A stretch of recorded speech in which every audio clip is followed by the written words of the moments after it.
Good day, everyone, and welcome to the podcast. How are you doing today? Whether you're listening on your way to school, at work, or while taking a quiet break, thank you for spending a few moments with us.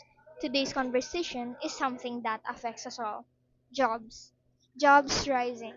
After a long period of uncertainty, more Filipinos are getting good jobs.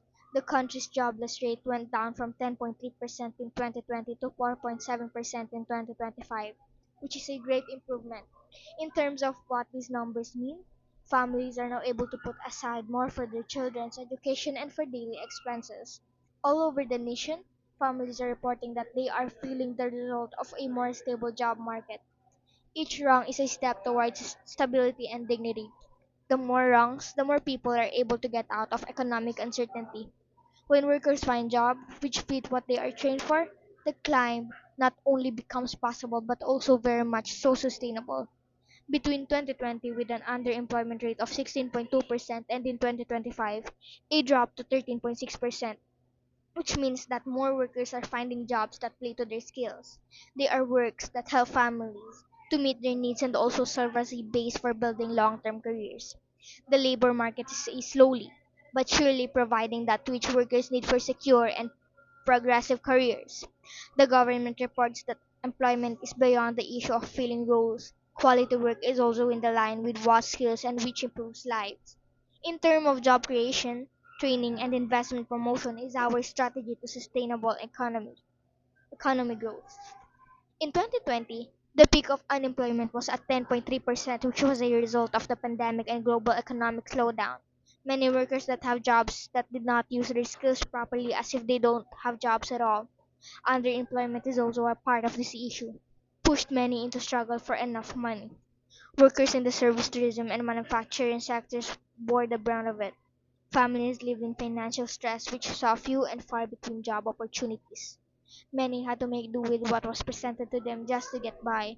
Recently, there is a turning point. More people are getting into work, which is a match for their skills and education.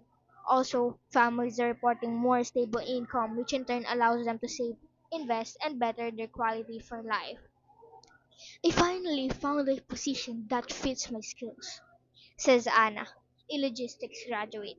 Higher employment and decreased underemployment benefit the community at large.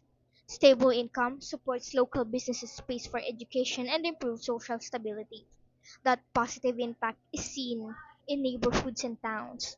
The administration is still focused on job creation and poverty reduction, growth in infrastructure, entrepreneurship, and the skills development programs, which in turn are expanding opportunities by 2028. The government was targeting single-digit unemployment. Experts report that the same level of effort is put into reducing underemployment as lowering unemployment. Workers are put in which roles are key to productivity, morale, and income levels. For the average family, those benefits are real stable jobs in which to put in labor, which in turn kids in school, health cared for, and communities out of financial strain. Employment is the base which will build better living standards upon. The drop in unemployment and underemployment is a trend which plays out in the lives of real people. Families are reporting they have hope back. Workers are seeing a restoration of their dignity, and communities are reporting greater stability. The labor market is improving in very concrete ways. Employment is a much greater issue than just a paycheck. It is a chance for growth, security, and opportunity also. As more Filipinos get into suitable forms of work, the country will progress in the reduction of poverty and development of the economy. Every properly filled position is a step up the ladder of national growth. Jobs are on the rise, action the country, which is a sign of optimism and resilience through targeted governance, programs, and a sustained focus on quality employment. More Filipinos may expect not only to work but to also find meaningful and sustainable livelihoods. The climb out of economic instability is a slow process but one we are in the midst of. That's a 4-minute podcast. Thank you for listening.